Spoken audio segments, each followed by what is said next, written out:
All right, I hope you enjoyed that a little bit. I tried to make that video as quickly as possible for you to not waste your time, but you can see the process and the things that you keep as mementos for yourself as a writer. And that whole, when I discuss world building, that whole world, all of those things happening at once, for me, sort of, that's where I keep that stuff hidden away, right? So today we're going to talk about a label that a lot of people like to use and that they rely upon, and that's what we call the hero's journey, which is the basis for most narrative storytelling in a lot of cultures that use writing as the main source of media.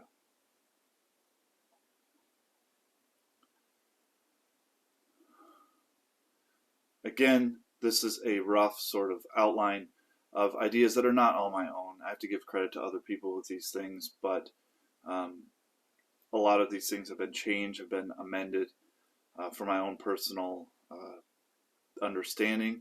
Some things have been omitted because they're irrelevant, and they just, people who tend to make lists like to make really overly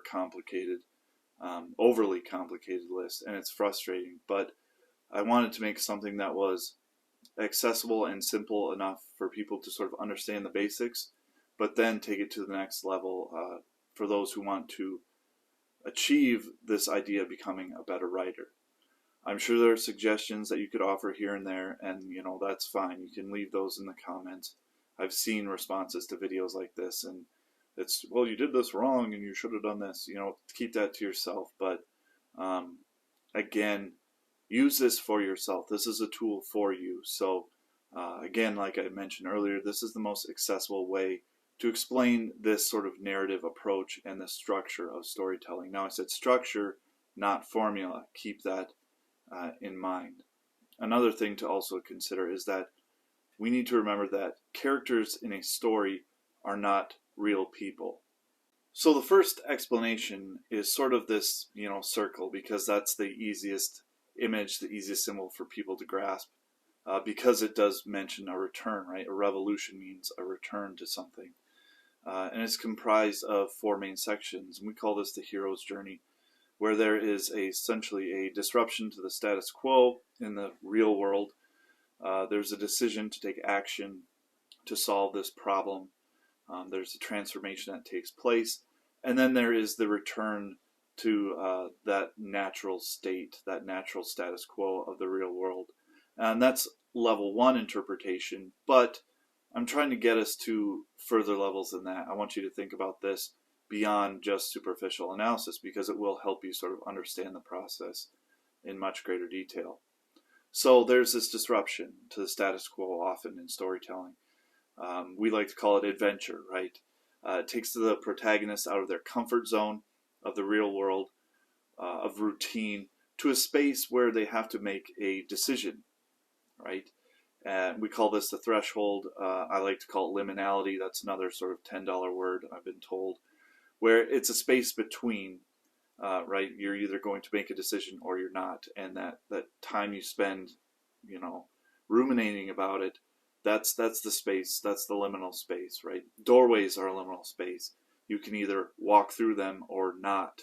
So again, this is what the protagonists are trying to do. Do I make the choice as a character, right, not a person, to go to some sort of strange, unknown world, or do I stay home and watch movies and eat popcorn and live in comfort? And this indecision often comes because the protagonist in most stories is worried about the consequences, right? If I go do this, I might get in trouble. It might cause even further disruption. Is it going to uproot my life? Is it going to cause chaos in the lives of my friends or loved ones? Things that are like that, they take into consideration. But if the narrative ends here without a protagonist making that decision, there's no story. So there's no point. So storytellers essentially want to push ideas through characters beyond that threshold into the realm of chaos, and oftentimes they meet a mentor or an ally or even an enemy who comes along and puts them through this sort of process of initiation in search of truth, so that the protagonist, let's say, meets a mentor and they say, I've got this problem, we need to solve it. and perhaps the mentor's character has already experienced this thing and can serve as a sort of model or a voice of reason, or even offer a warning. And sometimes this is where the secondary mentor figure, whether that's an enemy or an ally, tests the protagonist as well, right? There's sort of dual roles there, and they test their willpower. They want to see what their motives are, and just as the protagonist is testing the ones around them. So after this comes an event or an ordeal or something like that happens to the protagonist. They choose to go a certain way. It might be a mistake, and there might be negative consequences. They might assume things about life, about their world, that are going to go one way because they lived one way, and they go completely wrong. And this is where the complexity of narrative goes to another level. At first, it was just the protagonist, in their mind. And then it was the relationship with a mentor. Okay, I met this person who's an ally now. It's a friend or whatever. And there now is an event, right? There's an objective outside force, and we call it, it's a causal event in which the protagonist can choose to react to or not again.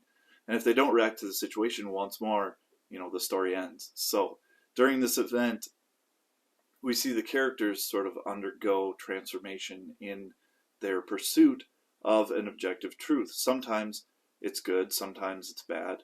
Sometimes it's as simple as having, the protagonist question their assumptions about the world. It changes their perceptions, their ideas, and again, oftentimes it may even go as far as to change their view, their outlook on life, and what it means to be rewarded or punished. It might change their ideas of good and evil, right and wrong, and simply for the pursuit of knowledge. And I don't want to get into too many examples to this video because it would be, 30 minutes long, but the best example of this is Faust or Frankenstein, where if you, on the superficial level, if you read these characters or reduce them down, it's a reductive reading, all these characters want to do is pursue knowledge. They want an understanding, they want truth.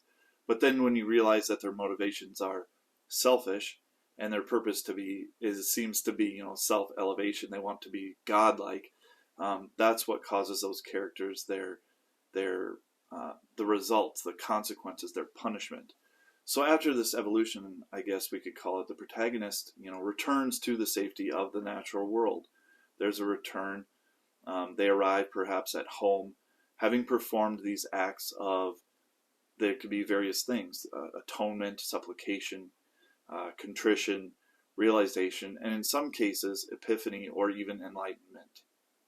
So how did the steps function? To go back to the first idea of disruption to the status quo, another Marxist term that I like to use is called interpellation, which simply means it's what society has hailed us to do. It's our calling. It could be something as simple as, my grandmother was a teacher, my mother was a teacher, I better be a teacher. That's an ideological perspective on this thing. Sometimes you have resistance to that, which pushes us to that call of adventure. My family's always been farmers. I'm thinking of Star Wars now. I grew up on a farm, but there's no way I want to be a farmer, so they go off, or they try to go off. They might hesitate. There might be resistance to that ideological pressure of the family unit. They might feel like they're failing their family, that they have a duty to them. But this family unit is a part of that ideological order, and they feel that it's just not for them, right?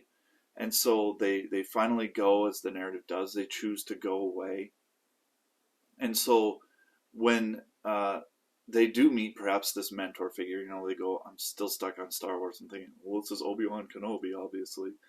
But they test their truths, their perceptions, and sometimes the protagonist can often test their own allies.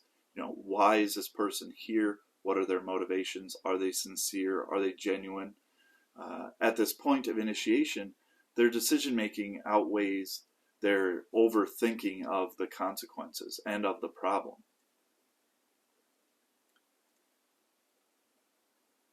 This then leads to that third level of around the circle called transformation. Yes, there are consequences, but I accept those. This is how I'm going to plan my approach to this answer. I don't care what I have to do to get away from you or to solve this problem. I don't know, I'm stuck with that idea, but I have to get away. There's an event that occurs, and the results often make the protagonist question their, objective truth. Am I being punished for this, or is this a reward for going away? Right? Am I going to learn something, or is my family going to think I abandoned them? The characters, you talk about character-driven narratives. That's what this is focused on. Did I abandon my family in the pursuit of duty? Insert Luke Skywalker again. Insert Odysseus here from the Iliad and the Odyssey. So again, they either return home to the safety of their family unit or this ideological natural order.